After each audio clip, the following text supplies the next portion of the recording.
Muy bien amigos, regresamos con más Mundo Ar12.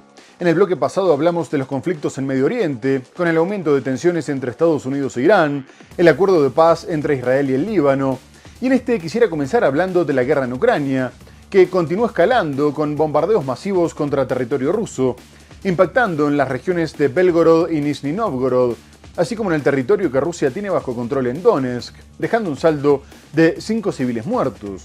Las autoridades locales denunciaron que los drones apuntaron contra una instalación industrial, vehículos y edificios residenciales, aunque aclararon que no había daños importantes en la infraestructura crítica y que las defensas antiaéreas estaban respondiendo.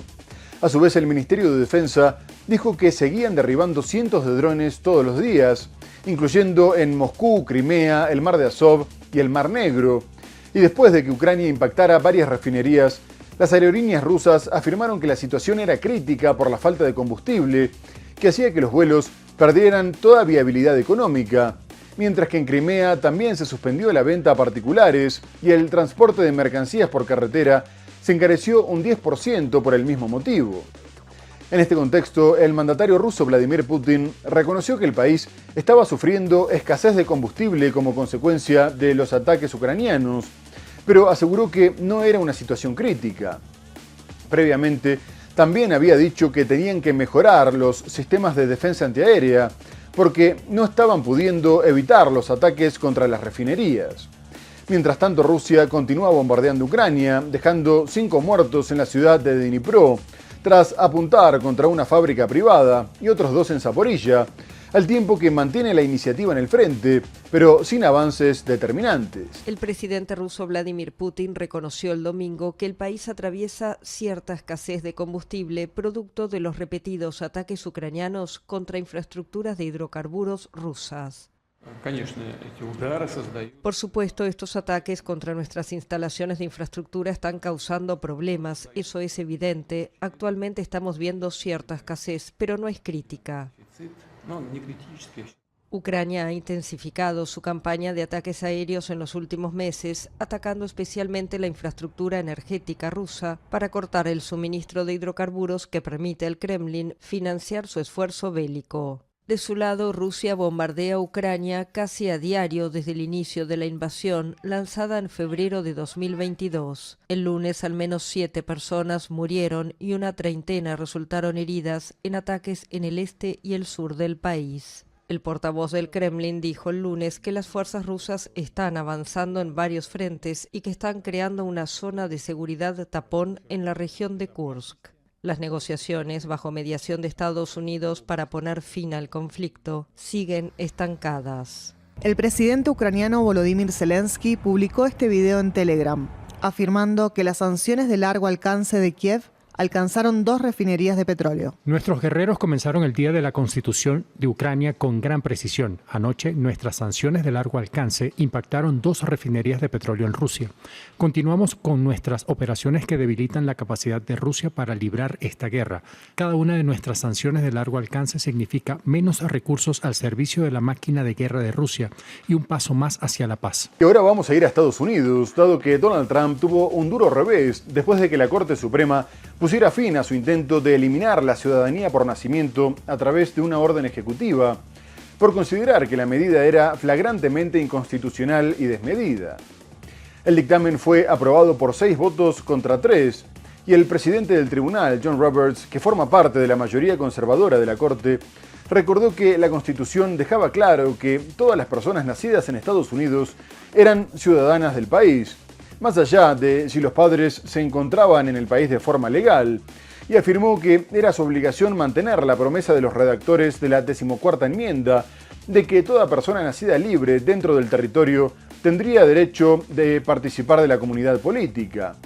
Tras conocerse el dictamen, el mandatario norteamericano calificó la decisión de lamentable y comunicó que no pensaba renunciar a uno de sus principales compromisos de su campaña, y poco después afirmó que el Congreso debería comenzar a trabajar ese mismo día en poner fin a la ciudadanía por nacimiento, dado que era una práctica costosa e injusta para el país.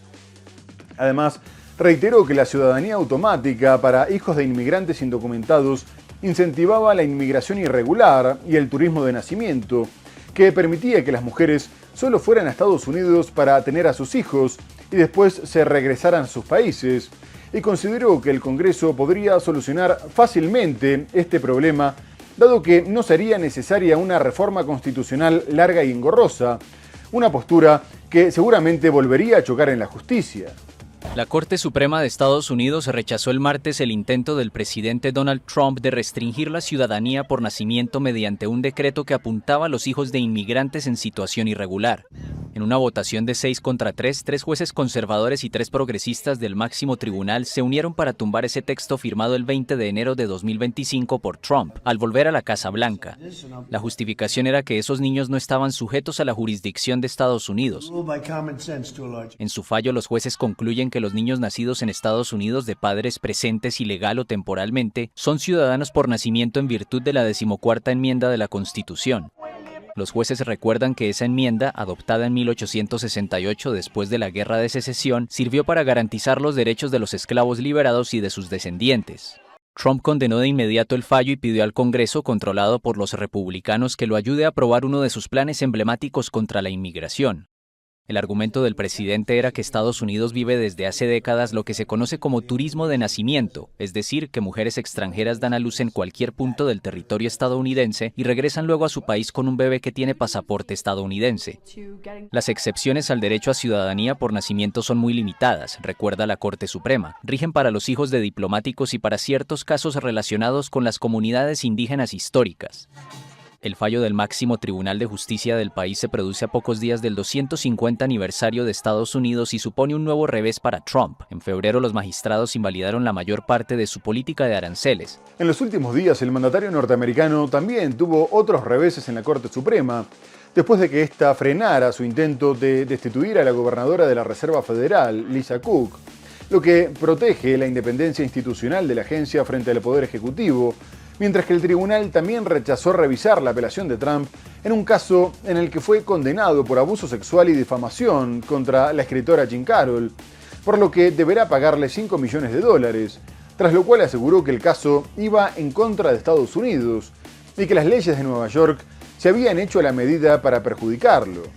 Pero Trump sobre todo tuvo que salir a defenderse por nuevas acusaciones de conflictos de intereses, después de que la Oficina de Ética Gubernamental revelara que el año pasado había ganado $1.200 millones con criptomonedas. Su gobierno ha venido desregulando el sector, lo que aumenta el valor de los activos, y cualquier declaración sobre conflictos geopolíticos o tasas de interés tiene un impacto directo en las criptomonedas, por lo que sostuvo que había fondos que gestionaban su dinero y que él ni siquiera se metía o hablaba con las personas encargadas, y agregó que estaba ganando mucho dinero porque las bolsas estaban subiendo y todos estaban obteniendo beneficios. Pero las denuncias que aseguran que usa su cargo para enriquecerse continuaron, sobre todo de figuras del Partido Demócrata, como la senadora Elizabeth Warren o el gobernador de California, Gavin Newsom, que señalan que las criptomonedas le han permitido triplicar su fortuna desde el 2024 a costa de pequeños inversores. El presidente de Estados Unidos, Donald Trump, ganó más de $1.200 millones, unos 1.050 millones de euros, con sus negocios de criptomonedas el año pasado, según las declaraciones financieras publicadas el martes. Trump insistió en que su riqueza se debía a su trayectoria profesional anterior, a pesar de que las ganancias estaban relacionadas con proyectos de criptomonedas lanzados durante su primer año de regreso a la Casa Blanca. Well, you know why I'm profiting, because the stock market's going up. Everybody's profiting. If you have a 401k, how's your 401k done? It's about up 85%. Thank you, President Trump. So we're all profiting. I'm profiting because I have a lot of money and a lot of cash, and I give it to institutions. I don't know if they know what they're doing or not, but they buy a vast array of things. Las empresas de criptomonedas del presidente Trump, creadas poco antes de su regreso a la Casa Blanca, ya generan más ingresos que gran parte del imperio inmobiliario que levantó durante décadas con su familia. Dos negocios concentran la mayor parte de las ganancias de Trump con las criptomonedas. World Liberty Financial, fundada por sus hijos en 2024, le reportó más de 500 millones de dólares, mientras que la criptomoneda Memes Trump generó otros 635 millones con la venta de tokens. La desregulación impulsada por Trump disparó el valor de las criptomonedas, un negocio que ha llevado su fortuna personal a triplicarse. Por otra parte, Estados Unidos anunció que no renovará la extensión automática del Tratado de Libre Comercio con México y Canadá. En lugar de ampliar su vigencia por 16 años, Washington decidió activar la cláusula contemplada en el propio acuerdo, que establece revisiones anuales durante la próxima década. La decisión fue dada a conocer por el encargado del Departamento de Comercio, Jamieson Greer, que dijo que era necesario revisar de manera constante el tratado para corregir lo que considera como deficiencias y desequilibrios comerciales con sus socios, aunque aclaró que continuaría plenamente vigente mientras las negociaciones siguieran abiertas. Por su parte, el secretario de Estado mexicano, Marcelo Ebrard, minimizó las consecuencias, a pesar de que se advierte que las negociaciones no van a ser fáciles, con Donald Trump asegurando que Estados Unidos no necesita nada de México y Canadá, mientras que estos dos países necesitan mucho de Estados Unidos. A su vez, la presidenta Claudia Sheinbaum afirmó que el TEMEC beneficia a las tres economías y destacó que la integración de las cadenas de suministros fortalece la competitividad de América del Norte frente a otras regiones del mundo, al tiempo que recordó que Trump necesitaría el aval del Congreso para denunciar totalmente el tratado. De cualquier forma, se asegura que la decisión de la Casa Blanca genera un nuevo nivel de incertidumbre, sobre todo para varias industrias altamente integradas, como la automotriz, las manufacturas, el sector agrícola y el energético. Y si bien por ahora no se cree que el tratado esté en riesgo, tampoco se descarta que Trump amenace con retirarse. Estados Unidos declinó el miércoles extender el Tratado de Libre Comercio con Canadá y México TEMEC en su formato actual y anunció que necesita más tiempo para resolver los diferendos con sus socios. Así lo declaró el representante comercial estadounidense Jamieson Greer en un comunicado tras una reunión por videoconferencia con sus homólogos. El acuerdo seguirá vigente hasta que se resuelvan esos asuntos o hasta la terminación del propio acuerdo, indicó Washington. Si el tratado hubiera sido renovado el miércoles, se habría prolongado 16 años. Mientras continúen las negociaciones, se renovará anualmente, a menos que una de las tres partes lo denuncie formalmente. A principios de mes, el presidente Donald Trump había afirmado que no contemplaba renovar el pacto tal como está, a pesar de que nació por presión suya en 2020. Trump declaró que Estados Unidos no necesita nada ni de Canadá ni de México, y que esos países con los que construyó una de las zonas de libre comercio más grandes del mundo necesitan en cambio muchas cosas de su país. La presidenta mexicana Claudia Sheinbaum quiso mostrarse optimista en México antes del anuncio oficial estadounidense y señaló que denunciar totalmente el TEMEC necesitaría el aval del Congreso de Estados Unidos. El TEMEC cubre un mercado de cerca de $2 billones, según datos de 2024, y más de 510 millones de consumidores. Una nueva ronda de negociaciones está prevista entre Estados Unidos y México para el 20 de julio, sin que se haya anunciado ninguna nueva fecha para las conversaciones con Canadá. Y ahora vamos a ir a Cuba porque en medio de la fuerte presión de Estados Unidos para derrocar al gobierno y forzar un cambio de sistema, la tensión continúa aumentando a pesar de las conversaciones de alto nivel. El canciller cubano Bruno Rodríguez comunicó que los contactos con Washington no estaban dando ningún resultado, aunque aclaró que a pesar de que no se hacían ilusiones, la isla seguía dispuesta al diálogo y a la solución pacífica de las diferencias, y agregó que la conducta de Estados Unidos había que medirla por los hechos, que eran el cerco energético y las medidas adicionales de bloqueo, lo que podría generar una crisis humanitaria. Estados Unidos ha seguido aumentando las medidas contra Cuba, imponiendo nuevas sanciones contra 5 entidades estatales, sobre todo contra el conglomerado Gaesa, controlado por las Fuerzas Armadas, al tiempo que la Corte Suprema de Estados Unidos autorizó a la petrolera ExxonMobil a demandar a Cuba por la confiscación de propiedades en 1960. Además, también imputó al exmandatario Raúl Castro por el derribo de 2 avionetas que violaron el espacio aéreo cubano en 1996, aunque Estados Unidos sostiene que cayeron en aguas internacionales. Esta situación provocó un aumento de la tensión, junto con la advertencia de Donald Trump de que se ocuparía de la isla una vez que terminara con Irán, por lo que Rodríguez comunicó que había solicitado un debate en la Asamblea General de Naciones Unidas el próximo 7 de julio, para denunciar las acciones agresivas de Estados Unidos, incluyendo la amenaza de invasión, lo que ve como algo urgente, porque la agresión ya estaba en curso y se intensificaba. El gobierno de Cuba aseguró el martes que meses de negociaciones con Estados Unidos no han producido avances en medio de una nueva escalada de tensiones entre ambos países. Washington mantiene su política de máxima presión, con sanciones reforzadas y un bloqueo petrolero que, según La Habana, impacta directamente en su ya frágil economía. Las relaciones bilaterales, separadas por apenas 150 kilómetros, se han deteriorado desde enero, a pesar de contactos diplomáticos que ambas partes mantienen con discreción. El gobierno cubano insiste en que los gestos de Washington no se traducen en cambios concretos. Seguiremos dispuestos al diálogo sin ilusiones, sabiendo que la conducta del gobierno de los Estados Unidos y en particular del Departamento de Estado, donde se ancla hoy la mayor agresividad contra Cuba, hay que medirla por los hechos, hay que medirla por los actos, y los actos son el cerco energético, las medidas adicionales del endurecimiento del bloqueo. En paralelo, Estados Unidos reactivó acusaciones históricas contra el expresidente Raúl Castro por el derribo en 1996 de 2 avionetas de un grupo anticastrista con sede en Miami, lo que añade presión política al escenario. Cuba llevará su denuncia ante la Asamblea General de la ONU el próximo 7 de julio, donde espera visibilizar lo que describe como una ofensiva creciente de Washington. Se trata de una situación urgente, porque la agresión multidimensional del gobierno de Estados Unidos contra Cuba ya está en curso y se intensifica.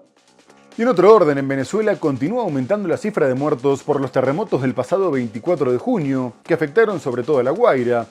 Y el presidente de la Asamblea Nacional, Jorge Rodríguez, informó que hasta ahora se habían confirmado más de 2.000 fallecidos, aunque Naciones Unidas calculaba alrededor de 50.000 desaparecidos, lo que hace pensar que el número de muertes es mucho mayor. Además, se detalló que los daños materiales podrían alcanzar los 6.700 millones de dólares, que equivaldrían al 6% del Producto Interno Bruto, mientras que 189 edificios sufrieron un colapso total, y los damnificados podrían llegar a los 7 millones. A su vez, la mandataria Delcy Rodríguez destacó que habían recibido la mano solidaria del mundo con el envío de equipo de búsqueda y rescate y suministros básicos de decenas de países, e incluso Estados Unidos ofreció 150 millones de dólares y puso a disposición 2 buques de guerra, aviones de transporte y helicópteros. Asimismo, la mandataria comunicó que habían continuado rescatando decenas de personas atrapadas debajo de los escombros, aunque el descontento entre la población era muy grande por la lentitud de las operaciones de rescate y la distribución de ayuda, y la falta de maquinaria pesada hacía que hubiera edificios derrumbados donde no se buscaron sobrevivientes, por lo que Rodríguez fue abucheada cuando recorría las zonas afectadas. Los terremotos tuvieron una intensidad de 7,2 y 7,5 y se advertía que el peligro no terminó de pasar, dado que seguía habiendo réplicas importantes, como la que tuvo lugar el pasado lunes, que fue de 5,1 y volvió a generar pánico. Las operaciones de rescate y ayuda continuaban el martes en Venezuela, tras el doble terremoto que dejó decenas de miles de desaparecidos. La NASA estimó que más de 58.000 edificios resultaron probablemente dañados o destruidos por los terremotos que asolaron el norte de Venezuela, según una evaluación preliminar de datos satelitales. El gobierno estima que ahora unos 855 edificios sufrieron daños por los terremotos, 189 de estos en colapso total en La Guaira y Caracas. La ONU calcula por su parte casi 7 millones de damnificados y daños materiales por 6.700 millones de dólares, 6% del Producto Interno Bruto del país petrolero. En La Guaira, la zona más castigada por el doble sismo, la escasez de comida está extendida, los servicios básicos se han colapsado, advirtió el martes el alto comisionado de la ONU para los refugiados. La Organización Mundial de la Salud advirtió también de la presión extrema sobre los servicios de salud y el riesgo de enfermedades prevenibles mediante vacunación, como el sarampión, la difteria y la tosferina. Para acelerar el ingreso de equipos y suministros al país, los marines estadounidenses pusieron el lunes de nuevo en operación el puerto de La Guaira, uno de los más importantes del país, y los militares estadounidenses hicieron funcionar el aeropuerto. Un total de 27 países han movilizado cerca de 40 equipos de búsqueda y rescate. Son más de 2.000 efectivos y personal, junto con más de 160 perros. La ONU suministrará 10.000 bolsas mortuorias, aunque espera que el balance final sea inferior. Y ahora vamos a ir a Colombia, que tras la victoria del derechista Abelardo de la Espriella, se prepara para un programa de austeridad fiscal y un choque frontal con las organizaciones criminales. Aunque el hecho de que el escrutinio oficial confirmara que fue la elección más pareja de la historia del país, con solo el 0,96% de diferencia sobre el izquierdista Iván Cepeda, lo obligará a buscar acuerdos en el Congreso, más allá del apoyo de los demás partidos de la derecha. De cualquier forma, se informó que planea firmar 90 decretos para recortar el déficit estatal desde el primer día de su gestión, el próximo 7 de agosto. Mientras que intentará poner en marcha la fumigación de 330.000 hectáreas de cultivos de coca y la construcción de megacárceles. A su vez, les dio un ultimátum de un mes a los grupos armados para que se sometieran al Estado de Derecho y confirmó que se suspendería toda negociación de paz, al tiempo que denunció la connivencia del gobierno de Gustavo Petro con el crimen organizado, que calificó de asqueante y vergonzosa, unas palabras que llegan después de que llamara a la unidad nacional. A su vez, Cepeda exigió que de la Espriella renunciara a la ciudadanía de Estados Unidos, advirtiendo que si no lo hacía, iba a recurrir a la desobediencia civil pacífica, que consistía en no reconocer la autoridad de alguien que no respondía a la defensa de la soberanía nacional, una postura que pidió que también adoptara la población, desconociendo las órdenes del futuro presidente. Además, lo instó a que aclarara si en algún momento se había desempeñado como colaborador de alguna de las agencias de inteligencia norteamericanas. Tras su confirmación como presidente electo de Colombia, el derechista Abelardo de la Espriella lanzó un ultimátum a los grupos armados ilegales en un país enfrentado a su peor ola de violencia en la última década. El abogado de 47 años, que asumirá el poder el 7 de agosto, prometió una política de mano dura y el fin de cualquier diálogo en curso con el gobierno saliente de Gustavo Petro. A todos los ilegales disponen de un mes para organizar su sometimiento al Estado de Derecho. En mi gobierno no habrá ofertas generosas ni concesiones inaceptables como las que recibieron del régimen que está llegando a su fin. La connivencia del actual gobierno con el crimen organizado es asqueante y vergonzosa. De la Espriella, conocido como el Tigre, llega al poder con un discurso antisistema y el respaldo de sectores tradicionales de derecha, en un país profundamente dividido tras el primer gobierno de izquierda en su historia. El mandatario electo asegura que impondrá el imperio de la ley y buscará una cooperación reforzada con Estados Unidos e Israel para combatir el narcotráfico, en medio de desafíos como el déficit fiscal y posibles protestas sociales. Los colombianos han votado por un nuevo estilo, por un nuevo modelo, por un nuevo orden y por una nueva forma de hacer política y ejercer el gobierno. No los defraudaré. Su mandato se extenderá hasta 2030 en un escenario marcado por tensiones políticas y una creciente inseguridad. Por otra parte, en Perú se confirmó la victoria de la candidata derechista Keiko Fujimori en la segunda vuelta de las elecciones presidenciales, con poco más de 49.000 votos sobre el izquierdista Roberto Sánchez, que se negó a reconocer el resultado y denunció fraude, por lo que anunció que presentaría nuevos recursos y continuaría con las movilizaciones. Sánchez ya había afirmado que hubo irregularidades en la cadena de custodia de las actas en Argentina y Estados Unidos y pidió sin éxito que el voto del exterior fuera anulado, lo que le hubiera dado la victoria. En los días previos había encabezado protestas pidiendo transparencia y el recuento de todos los votos, algo rechazado por la derecha.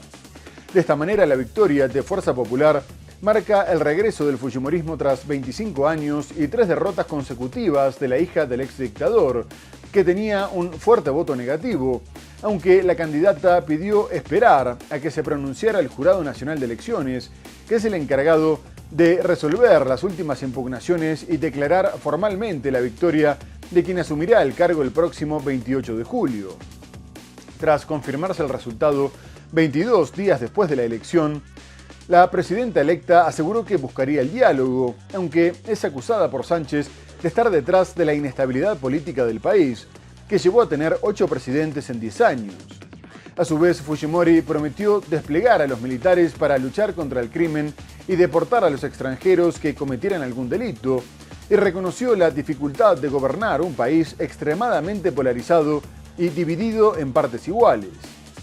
Keiko Fujimori aseguró que mantendrá abiertas las puertas al diálogo tras imponerse en unas elecciones marcadas por la polarización, apostando por tender puentes y recuperar la estabilidad política en un país fragmentado y con múltiples desafíos por delante. Las puertas del diálogo van a estar siempre abiertas hacia Roberto Sánchez y hacia todos los demás líderes políticos de las distintas bancadas que están representadas en el Congreso y aquellos políticos también que han participado en esta última elección. Acá lo importante es trabajar por el futuro y el desarrollo de los peruanos. La candidata de derecha ganó la segunda vuelta presidencial con el 50,13% de los votos, frente al 49,86% de su rival de izquierda, Roberto Sánchez, una diferencia de menos de 50.000 sufragios, según los resultados oficiales anunciados el lunes. Su victoria marca además el regreso del fujimorismo al poder, más de 2 décadas después del gobierno de su padre, Alberto Fujimori.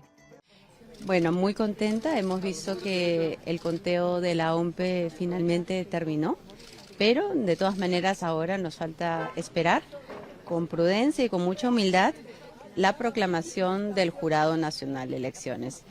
Perú arrastra una crisis institucional que ha dejado 8 presidentes desde 2016, además de un aumento de la criminalidad y una economía debilitada. Mientras tanto, su rival ha denunciado sin pruebas un presunto fraude y ha encabezado protestas en Lima, reflejando el clima de tensión tras el estrecho resultado. Por último, la cumbre de presidentes del Mercosur, que tuvo lugar en Paraguay, reveló diferencias importantes con respecto al acuerdo firmado con la Unión Europea. El anfitrión Santiago Peña afirmó que la cancha no estaba nivelada para todos por igual, ya que no tenían el mismo mercado, industrias o logística. Y con respecto al acuerdo, dijo que su implementación le había dejado un sabor amargo, dado que no consideraba justo el reparto de cuotas de exportación con preferencias arancelarias que hacía el bloque sudamericano. Además dijo que si el Mercosur quería ser creíble hacia afuera, primero tenía que ser justo hacia adentro, porque no se podía permitir que el más fuerte pisoteara al más débil. Asimismo, se abordaron otros temas como la tragedia por los terremotos en Venezuela. El mandatario brasileño Luis Ignacio Lula da Silva pidió un minuto de silencio y destacó que estos hechos nos invitaban a reflexionar sobre la importancia de la solidaridad y la cooperación regional, mientras que en la declaración final reiteraron su plena disposición a colaborar en todo lo que estuviera a su alcance. Por otra parte, también manifestaron su apoyo cerrado al gobierno boliviano de Rodrigo Paz, que ya retomó el control del país después de que estuviera paralizado por 1 mes y medio por bloqueos de carreteras que buscaban hacerlo renunciar y que generaron desabastecimientos importantes en las principales ciudades. El presidente paraguayo condenó los intentos de desestabilización, mientras que el chileno José Antonio Kast también expresó su solidaridad. Por último, el Mercosur aprobó el inicio de las negociaciones para un futuro acuerdo comercial con Japón. La cumbre de presidentes del Mercosur mostró el martes en Paraguay las diferencias entre sus socios por la implementación del acuerdo con la Unión Europea y expresó su solidaridad con Venezuela tras los mortíferos terremotos que golpearon al país la semana pasada. El presidente paraguayo Santiago Peña, anfitrión de la cita y encargado de traspasar la presidencia pro tempore del bloque a Uruguay, abrió la cumbre con una dura crítica a las asimetrías internas del bloque económico y político. Y a 35 años de la creación del Mercosur, en 1991, Peña hizo un fuerte reclamo. Exigió resultados concretos del acuerdo con la Unión Europea, firmado en enero y cuya ratificación por el bloque de Europa sigue pendiente. Peña denunció el sabor amargo que dejó a su país la implementación inicial del acuerdo. El mandatario paraguayo hacía referencia al sensible problema del reparto de cuotas de exportación con preferencias arancelarias en el bloque regional para los productos destinados a la Unión Europea, mientras que el bloque europeo ofrece cuotas de importación con beneficios arancelarios. Y es el Mercosur el que debe resolver cómo distribuye el volumen entre sus socios. ¿Para qué negociamos con Europa si el acceso a nuevos mercados no ha de servir para desarrollar lo que aún no está desarrollado?